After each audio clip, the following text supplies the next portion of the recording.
Sejumlah nama selebritas kembali menghiasi daftar calon anggota legislatif di pemilihan umum 2024. Popularitas artis masih dinilai efektif untuk menggait suara. Pengamat menilai akan lebih efektif jika pencalonan selebritas didukung strategi pemasaran partai politik. Karena tidak semua popularitas bisa dikonversi jadi elektabilitas. Sejumlah selebritas ambil bagian dalam kontestasi pemilihan umum 2024. Tak hanya nama baru, sejumlah nama lama pun kembali mendaftar sebagai bakal calon anggota legislatif pemilu 2024. Di antaranya, dari Partai Gerindra ada musisi Ahmad Dhani dan Melly Goeslaw. Dari Partai Kebangkitan Bangsa, Tommy Kurniawan dan Arzetti Bilbina. Sementara dari Partai Amanat Nasional ada Sigit Purnomo alias Pasha Ungu dan Verrel Bramasta.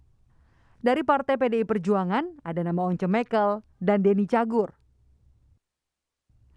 Dari Partai Nasdem, Reza Artamevia dan Nafa Urbah. Sementara dari Partai Keadilan Sejahtera ada komedian Narji. Dari Partai Demokrat, Arumi Bashin. Dan Perindo, Ustaz Yusuf Mansur.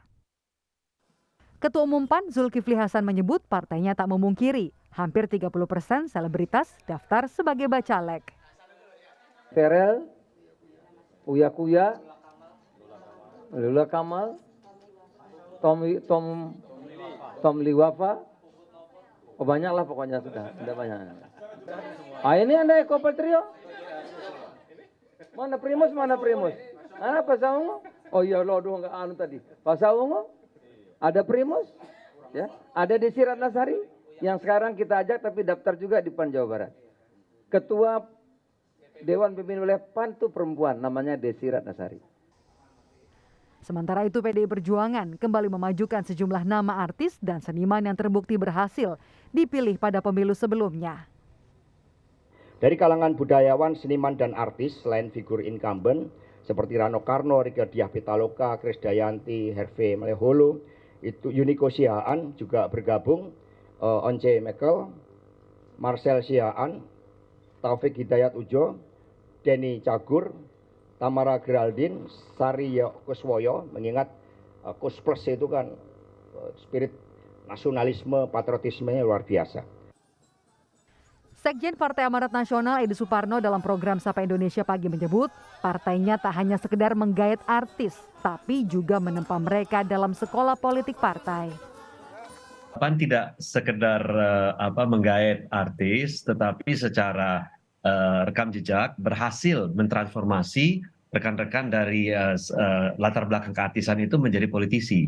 Itu juga tidak sekedar hanya untuk mengandalkan popularitas mereka, kemudian mengandalkan citra mereka yang selama ini ada di depan publik, tetapi juga harus memiliki narasi. Nah, narasinya itu yang kami tempa di dalam sekolah politik. Jadi satu caleg PAN yang kami daftarkan kemarin itu adalah alumnus sekolah politik Partai Amanat Nasional. Sementara itu, pakar komunikasi politik UIN Syarif Hidayatullah Gun Gun Herianto bilang, pencalonan selebritas jadi anggota legislatif lebih efektif jika didukung dengan strategi pemasaran partai politik. Karena tak semua selebritas berhasil mengkonversi popularitas menjadi elektabilitas. Sebenarnya kalau bicara soal efektif ya tentu sangat bergantung pada strategi partai yang bersangkutan. Contoh misalnya siapa yang dipilih dari kelompok selebritas itu, ya kan? Apakah mereka punya basis penguasaan teritorial atau tidak?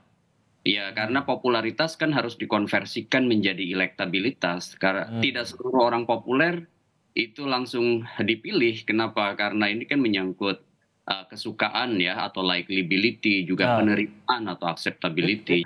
Tidak bisa asal, ya kan, misalnya rekam jejak untuk ditempatkan di dapil yang relevan. Karena apa? Tidak seluruh mereka yang kemudian populer itu, Mas Tim, itu bisa mengkonversikan popularitasnya di dapil, di daerah pemilihan. Maka itu akan sangat bergantung pada strategi pemasaran politik juga ya. Contoh misalnya tiba-tiba direkrut menjelang pemilu legislatif gitu ya, tiba-tiba jadi caleg, tiba-tiba ditempatkan di dapil tertentu ya, posisinya pasti hanya semacam vote getter atau pendulang suara. Tetapi kalau direncanakan jauh-jauh hari ya, misalnya kelompok selebritis seperti di PAN kan banyak yang juga masuk ke parlemen. Di PDIP juga ada artis yang kemudian berperiode-periode begitu. Jadi bagi saya bukan soal status artisnya, tapi soal bagaimana dia menguasai teritori ya. Dalam konteks ini zone marking. Tak hanya sekedar ikut-ikutan atau jadi ajang coba-coba demi mendulang suara. Pencalonan artis sebagai wakil rakyat jadi tanggung jawab partai politik memberikan pendidikan politik bagi para selebritis. Tim Liputan, Kompas TV.